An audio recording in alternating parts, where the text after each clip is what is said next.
우리한테는 아무렇지도 않은데 이게 서양 사람한테 이상하게 보이는 것 중에 하나가, 한국 사람들은 나이를 언제 먹느냐? 1월 1일이면 먹습니다. 생일 지나면서 먹는 게 아니고 우리는 1월 1일에 무조건 한 살 먹고 들어갑니다. 그렇기 때문에 한 살 더 먹었다고 기뻐하는 사람이 있는가 하면, 한 살 더 먹었다고 절망하는 사람, 떡국을 먹어야 진정으로 한 살을 먹은 거라고 우기는 사람이 있는가 하면, 그렇다면 아직 나는 떡국을 안 먹었기 때문에 한 살을 먹지 않았다라고 말하는 사람. 그리고 세배를 드릴 때 어른들이, 부모님이 꼭 하시는 말씀, 이제 새해에 한 살 더 먹었으니 1월 1일에 벌써 우리는 한 살 더 먹고 들어가는 거예요. 아들이 미국에서 온 친구에게 한국을 설명하면서 자기도 처음에는 이상하게 생각했던 것 중에 하나가, 한국 사람한테는 너 몇 살이냐? 이게 굉장히 중요한 질문이라고 하더라는 거예요. 만일 처음 보는 미국 사람에게 초면에 너 몇 살이냐 이렇게 말하는 거는, 이렇게 묻는 건 굉장히 무례한 질문인데, 한국 사람들은 아무렇지 않게 초면에 먼저 하이어라키를 따진다는 거지. 너 몇 살이냐? 그래서 몇 살이다 그러면 내 아들 뻘이네, 뭐 내 동생 뻘이네, 누구하고 동갑이네, 그러면서 굉장히 흐뭇해한다는 거예요. 그럼 몇 살이네? 그러면 아이디 봐봐 민증 까봐, 뭐 이런다는 거예요. 생각해보니까 그래요. 우리는 그렇다? 우리한테는 나이가 중요하다? 1951년생, 1961년생, 1971년생, 1981년생, 1991년생이신 분들 진심으로 축하드립니다. 학년이 바뀌셨습니다. 다른 분들은 반이 바뀌었을 뿐인데 이분들은 학년이 바뀌었습니다. 51년생, 61년, 71년생, 30대가 40대 되고 40대가 50대 되고 5학년 3반, 53살을 5학년 3반 우리가 이렇게 말하잖아요. 3학년 7반 37살. 그런데 3학년 7반이 3학년 8반, 37살이 38살 된 건 3학년 8반 된 건데, 61년, 71년, 81년생들은 학년이 바뀌었습니다.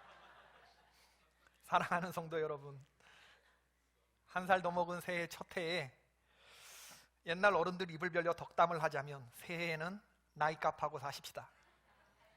후배들에게 존경받을 만한 선배가 되기를 바라고, 나이 들수록 어른이 되어야지 꼰대가 되어서는 안 됩니다. 나이 들수록 프로가 되어야지 꾼이 되어서는 안 됩니다. 나이 들수록 난 사람이기보다는 된 사람이 되기를 힘써야 할 줄로 믿습니다. 새해에는 얼굴값하고 사십시다. 옛날 분들은 꼴값이라고 했어요. 꼴, 얼굴. 꼴값은 하고 사는 거지 떨며 사는 것 아니다. 시작. 더 크게, 꼴값은 하고 사는 거지 떨며 사는 것이 아니다. 시작. 꼴값 하시고 사시기를 바랍니다. 2020년 보신강에서 열린 제야의 종 타종 행사에 요즘에 핫한 캐릭터인 펭수, 그리고 메이저리그 유현진 선수가 타종을 했다고 그래요. 33번 종을 쳤는데 불교적인 세계관이 반영된 횟수라고 합니다. 우리 이거 얼마든지 뭐 한국 사람으로 존경하면서, 존중하면서 종소리 울릴 때 묵은 것들을 떠나보내고 새로운 것을 맞아들이는 그러한 마음을 가져야 될 줄로 믿습니다. 종소리 크게 울려라, 저 묵은 해가 가는데. 나는 결코 음이 플랫되지 않아.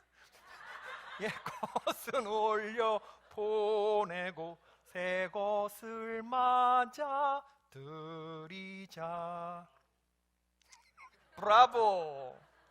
우리 찬송가 불러보십시다.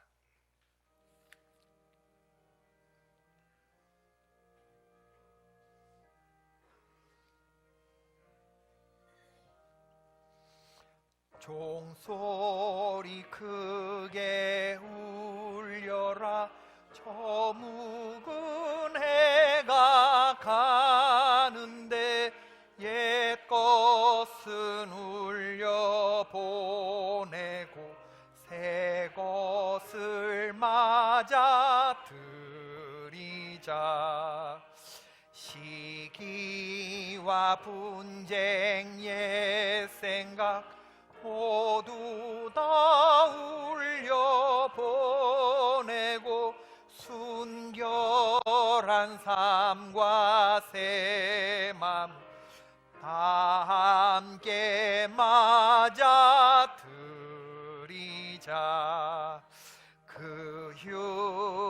질병 고통과 또 한이 없는 탐욕과 전쟁은 울려보내고 평화를 맞아 들이자. 기쁨과 넓은 사랑과 참 자유 행복 누리게 이 땅의 어둠 보내고 주 예수 맞아 드리자. 아멘.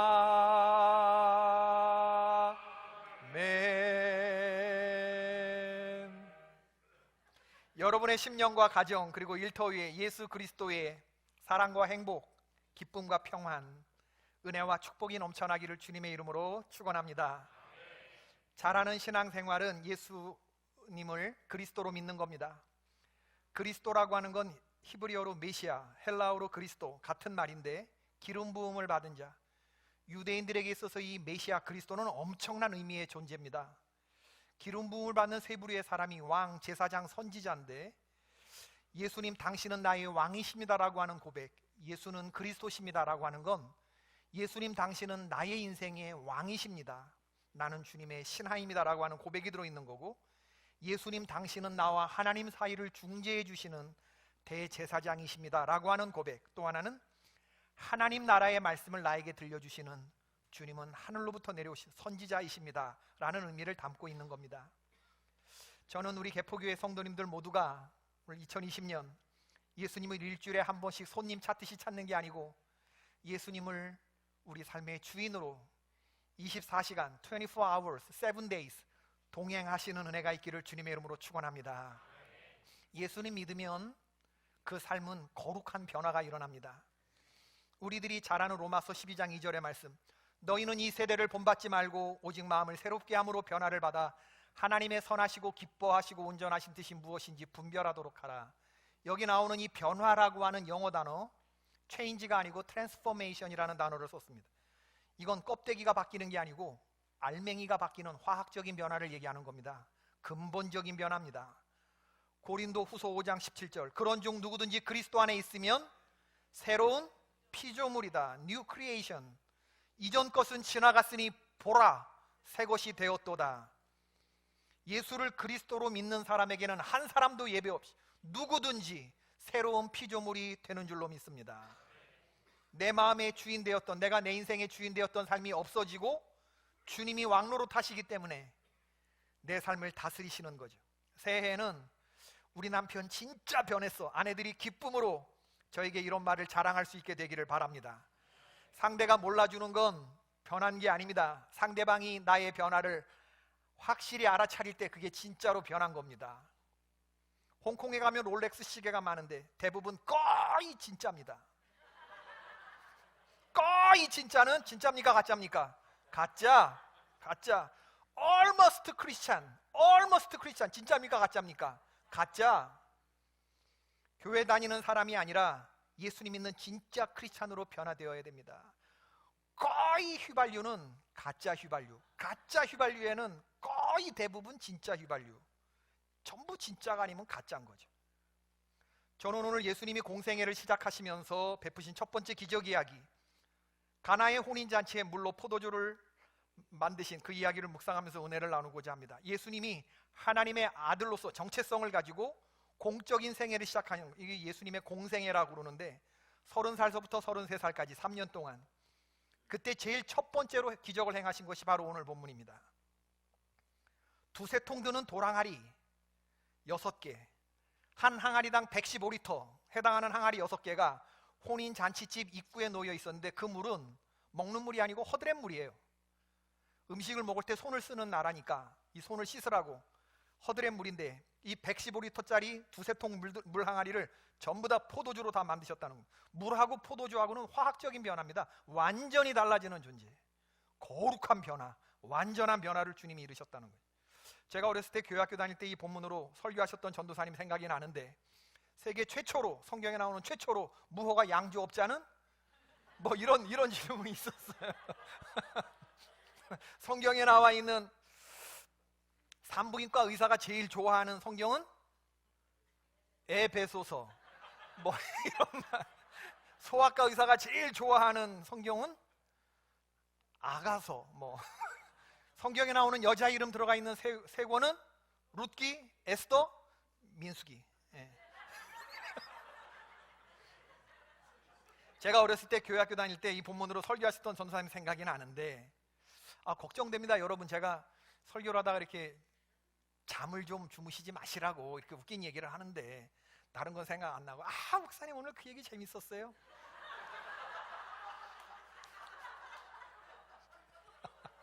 큰일 납니다, 여러분. 이것도 편집될 것 같은데. 설교를 시작하시면서 어렸을 때 교회 학교에서 전도사님이 이 빈병을 보여주는 거예요. 이게 물이 들어있는데 막 뒤집어 보면서 아무것도 없지? 그래서 여기 물을 이렇게 쫙 보여. 그리고 마지막 설교 클라이맥스 부분에서 예수님이 가라사대 물이 변하여 포도주가 되라! 이러시면서 이걸 다시 따르는데 이게 진짜 와인 색깔로 따라지네. 깜짝 놀랐습니다. 예수님이 말씀하시니 물이 변하여 왜 포도주 됐네를 이렇게 표현을 했는지 모르겠지만 어린 심령에 참 우리가 다 그걸 보면서 어렸을 때 우와 그랬습니다. 근데 알고 보니까 이게 빈병 밑에다가 보라색 물감을 풀어 놓으셨더만. 그리고 설교하는 중간에 여러분 안 보이지만 슬슬 흔드는 거예요. 이게 슬슬 그래서 물감이 풀어지게 한 다음에 이걸 쫙 따는. 우린 그거 마술 설교.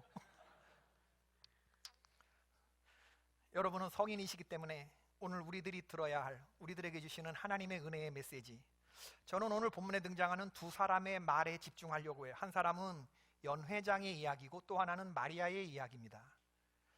첫 번째, 연회장이 신랑에게 하는 말인데, 연회장이라고 하는 건 연회가 이루어지는 장소 이런 의미가 아니고 혼인잔치에 초대된 사람들 가운데 주빈에 해당하는 사람입니다. 포도주 공급에 책임이 있는 신랑을 불러다가 연회장이 말하는 거예요. 10절의 말씀이죠. 말하되 사람마다 먼저 좋은 포도주를 내고 취한 후에 낮은 것을 내거늘 그대는 지금까지 좋은 포도주를 두었도다 하니라. 연회장의 말은 맞습니다. 사람들은 일반적으로 손님들의 입맛이 가장 예민하고 생생할 때 처음에 가장 좋은 포도주를 내고 손님들이 얼콰히 취해서 입맛이 둔해졌을 때 질이 낮은 포도주를 내죠. 근데 이 잔치집은 그 반대로 했다는 겁니다. 세상의 일반적인 모습이 그러합니다. 우리가 참치 무한 리필집을 가봐서 알지만 첫 번째 사라에 담겨오는 참치는 금가루 뿌려 있어요. 금가루. 할렐루야. 그런데 두 번째 리필해달라고 그럴 땐 금가루 있어요, 없어요? 없습니다. 금가루 없습니다. 세 번째는 막 신경질 냅니다, 주인이. 처음에 그래, 처음에. 삼겹살 팩도 그렇습니다. 윗줄과 밑줄의 고기 품질이 같아요, 달라요? 어떤 분이 대형 마트에서 세계 3대 커피 중에 하나인 블루 마운틴 커피 원두를 발견했는데 이게 굉장히 고급 커피인데 가격이 착하더래요. 그래서 집에서 드립 커피 내려 먹는데 이분이 그걸 사가지고 냉큼 사가지고 그리고 집에 와서 끓여 먹고 한 모금 두 모금 먹는데 영 맛이 아니더라네. 과거 여행지에서 먹던 그 블루 마운틴 맛이 아니더라는 거예요. 이상하다. 그러고 나서 블루 마운틴 원두의 뒤를 딱 봤더니 블루 마운틴 스타일. 블루 마운틴 0.5% 함유. 순간 화가 확 나면서 농락당한 느낌이 들더라는 거예요. 남들 얘기할 거 없습니다, 여러분. 여러분, 우리가 물건을 막 처음에 종업원이 빛의 속도로 옵니다. 물건을 팔 때는. 그러나 물건을 사고 난 후에 우리가 애프터 서비스를 요청하거나 부탁을 할 때 빛의 속도로 옵니까, 그들이? 아닙니다. 느리기가 정말 팔기 전과 후가 다르죠. 우리 스스로를 보아도 그래요. 처음에 차를 한 대 쫙 뽑았어요. 닦고 조이고 기름치고 세차하고 막 갈수록 시들해집니다. 집도 그래, 집도. 처음에 쓸고 닦고 막 하지만 뒤로 갈수록 시들해. 그러나 예수님은 반대입니다. 예수님 처음 믿었을 땐 잘 모르지만 주님과 동행하는 시간이 길수록 주님은 더 큰 은혜를 주시는 분, 더 좋은 은혜를 주시는 분이십니다. 섬길수록 더 귀한 주님, 점점 더 좋아지는 주님. 예수 믿은 지 오래되었다고 해서 활력이 없어지고 시들해지는 것은 잘못된 겁니다. 주님은 날마다 더 큰 은혜를 주시죠. 주 내 맘에 모신 후에 주날 주장하시네. 주께 내 마음 드린 후에 더욱 섬길수록 귀한 주님, 더욱 섬길수록 더 귀한 주님, 더욱 섬길수록 더 귀한. 저는 가끔씩 음이 떨어져요. 내가 주님 사랑할수록 주 날 사랑해. 매일 내 맘속에 기쁨 넘치네.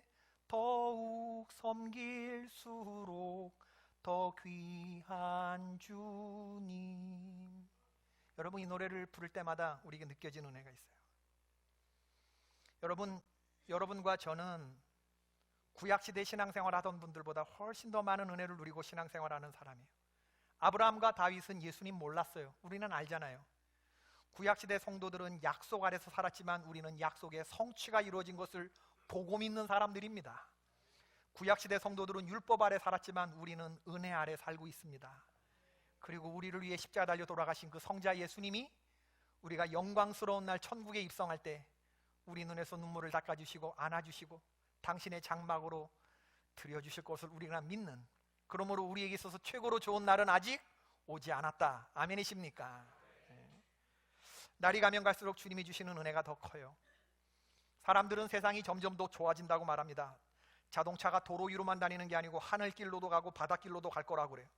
총알보다 빠른 비행기가 나와서 태평양을 미국과 한국을 1시간에 오고 가는 비행기가 나올 것이다.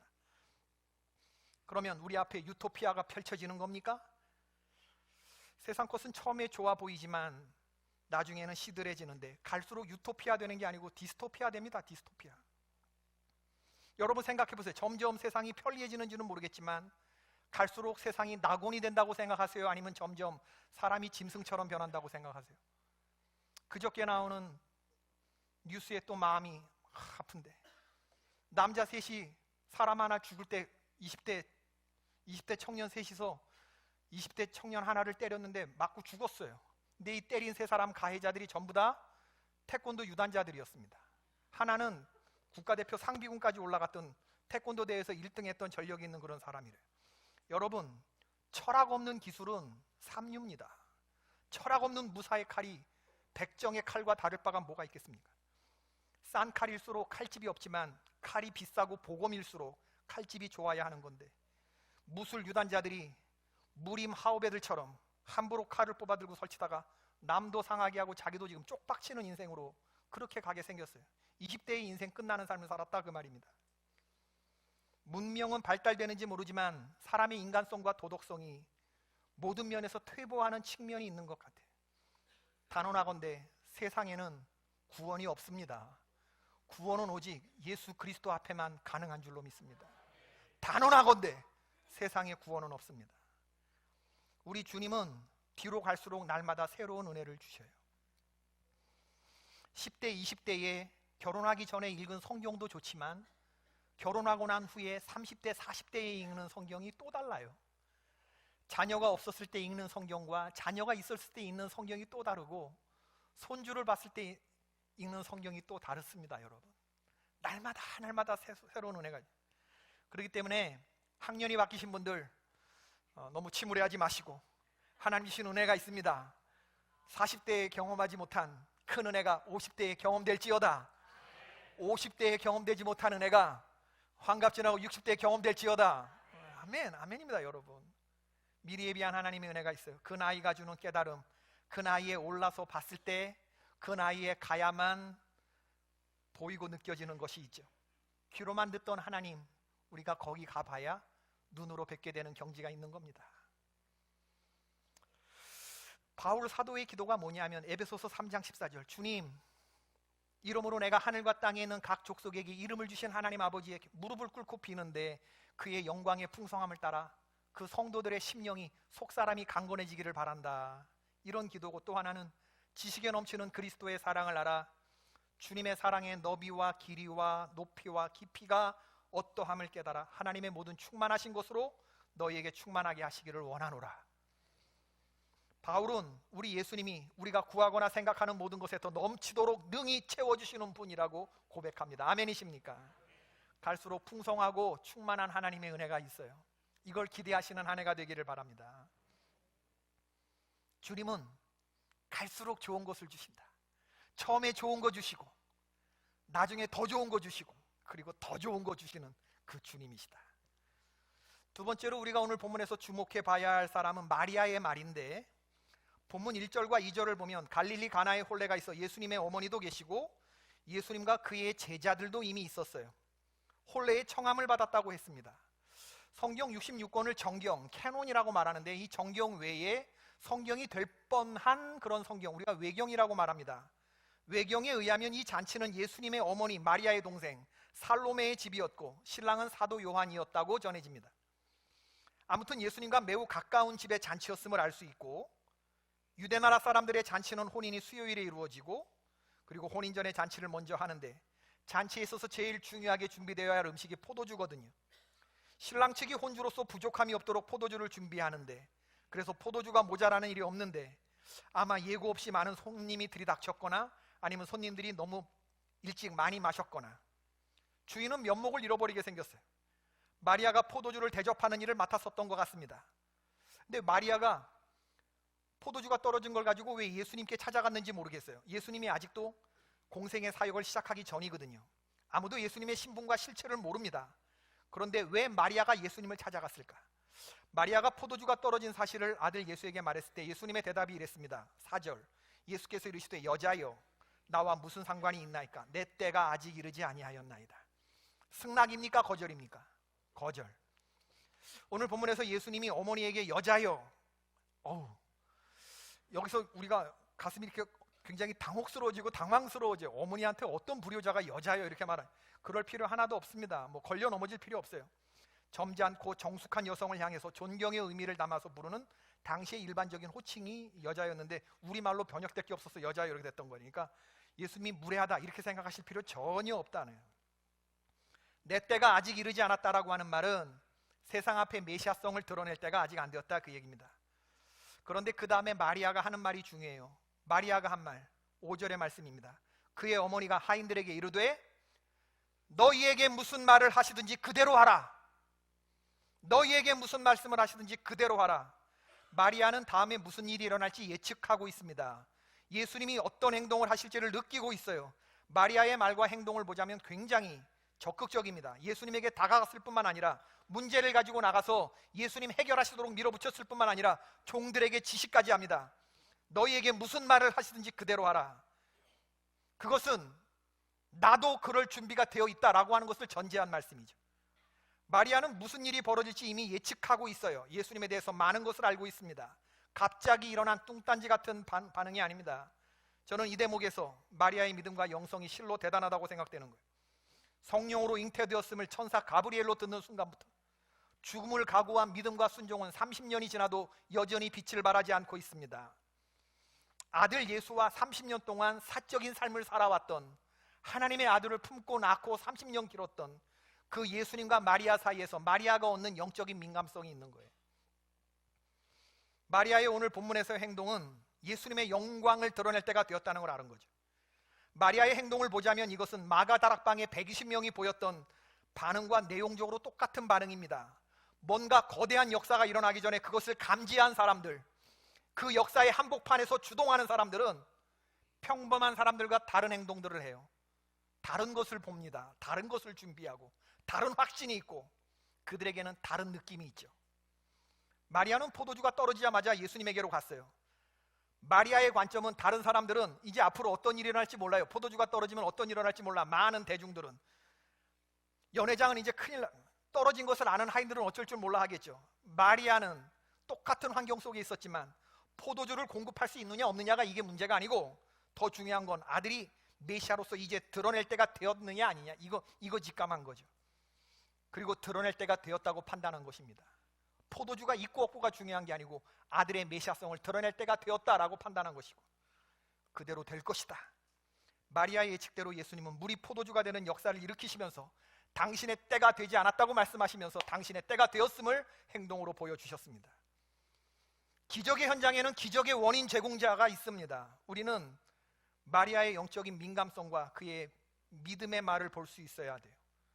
예수님이 기적을 행하시도록 문을 열어놓은 믿음의 여인, 포도주가 떨어진 절망적인 상황에서 절망에 매이지 않았던 단 한 사람, 흥겨워야 할 잔치집에 포도주가 떨어짐으로 여흥이 깨질 비관적인 상황이었지만 그 상황을 예측하는 것이 아니라 영적 감각을 활짝 열어서 하나님의 영광을 아들이 드러낼 기회로 본 기적을 맞이할 큰 그릇으로 준비되었던 여인이 마리아였다는 것입니다. 주님의 말씀은 100% 옳다고 믿었기 때문에 마리아는 종들에게 그가 무슨 말씀을 하시든지 너희들은 그대로 하라고 지시할 수 있었던 거죠.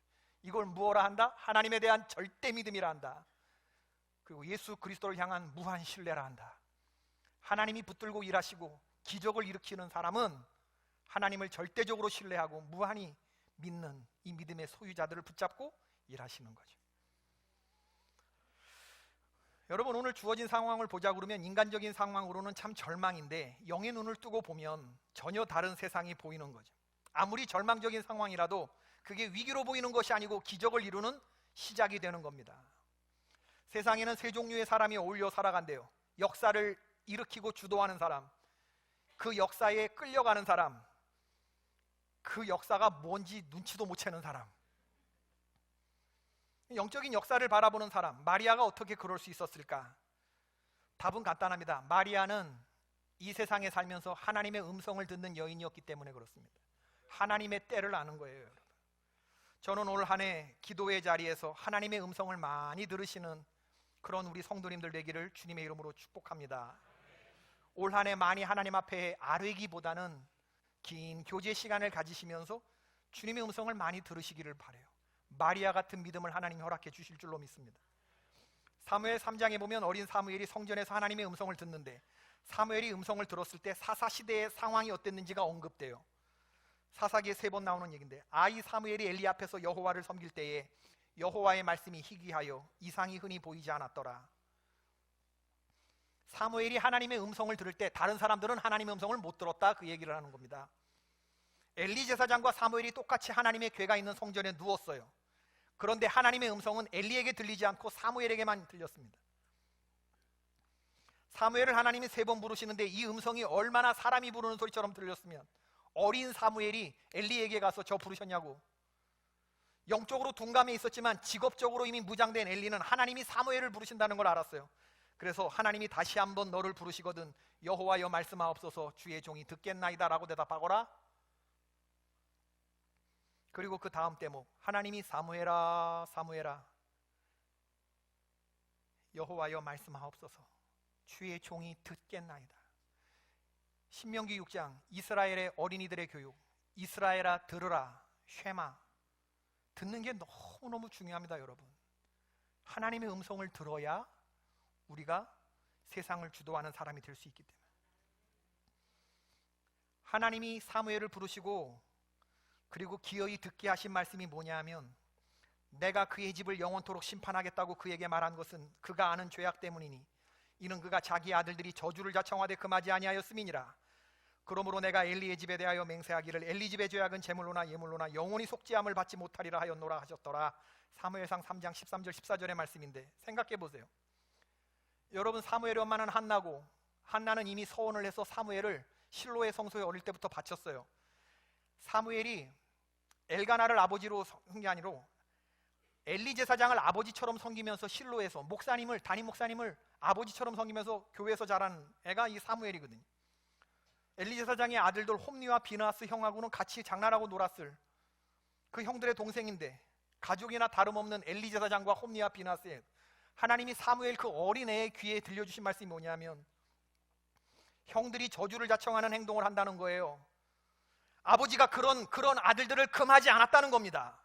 그래서 하나님께서 그 엘리 집의 집을 영원히 끝장내시려고 저주의 하나님 신탁을 하셨는데, 그가 아무리 많은 예물을 가지고 아무리 많은 헌금을 드려도 그 죄악을 씻을 수 없을 정도로 그 집안이 그렇게 새빨간 죄악에 물려있다. 이 얘기를 어린 사무엘의 귀에 대고 하나님이 하신 거예요. 사무엘의 입장을 하나님 고려하지 않아요. 얘 나이를 고려하지 않아요. 당신의 음성을 그냥 들려줘요. 사무엘이 어린 심령이라고 보지 않기 때문에 그렇습니다. 하나님의 음성은 준비된 어른들만 듣는 게 아니고 어린 심령들도 들게 되는 것이거든요. 사무엘이 하나님의 말씀을 듣고 너무나 놀래서 엘리에게 그 이상을 알게 하기를 두려워했다. 성경에 보니까 엘리야는 3년 반 동안에 하늘에서 비가 내려오지 않을 때 머리를 두 무릎 사이에 놓고 7번 기도했다고 그러는데, 저는 이 구조상 안 됩니다. 배가 나와서 얼굴이 무릎 사이로 안 들어가. 그런데 어떤 목사님이 40일 금식 기도하니까 배가죽이 등가죽에 붙으니까 무릎 사이에 얼굴이 들어가더래요. 그렇게 몇 번 기도했다고요? 7번. 여러분, 이 땅의 문제를 가지고 이 땅의 사람들을 찾아다니는 게 아니라 하나님으로부터 해결을 받으려고 하나님과 쇼부를 받던 사람이 엘리야예요. 세상은 그걸 이해하지 못해요. 그런 행동을 이해하지 못해요. 기적을 일으키는 하나님의 사람만이 할 수 있는 행동이에요. 진정한 신앙인의 모습입니다. 사람들은 아무 생각 없죠. 비를 내리지 않는 하늘을 쳐다보고 원망하죠. 위정자가 발붙되지 않아가지고 이렇다고 불평하고 원망하고만 있었겠죠. 똑같은 환경 속에 있지만 엘리야의 말과 행동은, 엘리야가 아합 왕에게 이르되 올라가서 먹고 마시소서, 큰 비의 소리가 있나이다. 잔치를 벌려라. 지금 잔치할 상황이 아닌데 잔치를 벌리고 먹고 마셔라. 큰 비의 소식이 있다. 3년 반 동안이나 비가 없는데, 그런데 잔치 벌려라. 이제 큰 비가 내릴 테니까. 왕에게 이렇게 선포해 놓고, 그리고 그 다음에 얼굴을 무릎 사이에 받고 7번 기도하는. 비가 안 오면 어떡할 텐데? 죽는 겁니다. 배수진을 치고 하나님 앞에 나아가는 이런 사람의. 그러고 나서 사환에게 이르되 올라가 바다 쪽을 바라보라. 먹구름이 안 보이냐? 아니, 이 스승이 미친 것도 아니고 7번이나 똑같은 심부름을 시키는데 사환이 어떤 생각을 했을까? 그런데 7번째 이르러 그 사람이 손바닥만한 작은 구름이 일어나나이다. 열왕기상 18장 44절. 엘리야의 언행을 보자면 흥분해요. 손바닥만한 구름을 보고 하나님의 결재가 떨어졌다는 하나님의 음성을 들어요. 그러고 나서 그 길로 아합 왕에게 올라가서 기도의 자리에서 일어나 비에 막히지 않도록 마차를 갖추고 내려가소서. 어떻게 이런 행동들이 가능하죠? 어떻게 이런 행동들이 가능하죠? 기적을 일으키는 하나님, 그 하나님의 음성을 들은 사람만이 하나님의 말씀에 반응하는 겁니다. 아멘이십니까? 우리 삶에 기적을 일으키시는 하나님의 음성을 들을 때 우리가 이런 행동이 나오는 거예요. 마리아 같은 행동, 사무엘 같은 행동, 엘리야 같은 행동. 이건 사람의 소리를 듣는. 오늘날 세상은 듣기보다는 보는 쪽으로 자꾸 가요. 보는 쪽으로. 육신의 정욕, 안목의 정욕, 뭐 보는 쪽으로 자꾸. 비디오, 비주얼한 거. 그러나 하나님의 사람들은 듣는 사람들입니다. 하나님의 음성을 듣는 한 해가 되기를 바랍니다. 우리 곁에 예수님이 계시는데, 그 예수님이 지금 우리와 말씀하고 계시는데, 위기의 순간을 더 큰 기쁨과 흥겨움으로 반전시켜줄 예수님이 우리 옆에 계시는데, 이분의 음성을 듣지 못해서 우리는 지금 엄한 삶을 지금까지 살았던 거거든요. 올 한 해 예수 믿고 새로워지는 일이 일어나기를 바라고, 근본적인 변화, 거룩한 변화가 일어나는 한 해가 되기를 바라고, 지금까지도 하나님의 은혜로 잘 오셨는데 앞으로도 주님의 은혜로 더 잘 주님을 섬기는 그런 길로 나아가시기를 바라요. 내일부터 뭐가 시작되죠? 신년 특세 시작되는데 제가 담임 목사로 여러분의 영혼에 말합니다. 하나님의 음성을 듣는 시간이 되기를 바랍니다. 그래야 여러분의 행동이 탁월해질 수 있어요. 그래야 여러분의 삶이 고쳐질 수 있습니다. 여러분 삶의 거룩한 변화, 여러분의 심령과 가정과 직정에 거룩한 변화가 일어나기 위해서는 제일 먼저 하나님의 음성을 들어야 돼요. 마리아 같이, 사무엘 같이, 엘리야 같이. 그럴 때 하나님이 우리에게 역사하시는 거죠. 오늘 2부 예배 때 권사님으로 세워지신 분들 9분 우리가 중직 임명 예배를 드렸는데, 사역이 우선이 아닙니다. 하나님이 왜 그들에게 성직과 중직을 허락하셨느냐? 그들이 잘 들을 수 있을 것 같아서. 잘 듣고 당신이 속한 공동체 15명을 변화시켜내라고 하는 그 거룩한 책임이 주어졌다고 믿습니다. 권사님들 15명이 하나인데 15명을 변화시켜내는 그 사람들에게 주신 하나님의 음성을 들을 수 있게 되기를 바라요. 장로님들 30명을 변화시킬 수 있는 한 해가 되기를 바랍니다. 그게 주님의 기대지, 주님의 기대. 더 많이 더 잘 듣는 그런 귀한 주의 길을 예비하는 사람, 기적의 현장에서 끌려가는 사람이 아니라 주도하는 사람, 그런 사람 되게 하소서. 일에 러시하기보다는 먼저, 성실한 사람이기 전에 먼저, 일을 많이 하는 사람이기 전에 먼저 하나님의 음성을 잘 듣는 그런 사람이 되는 거룩한 한 해가 되기를 바라요.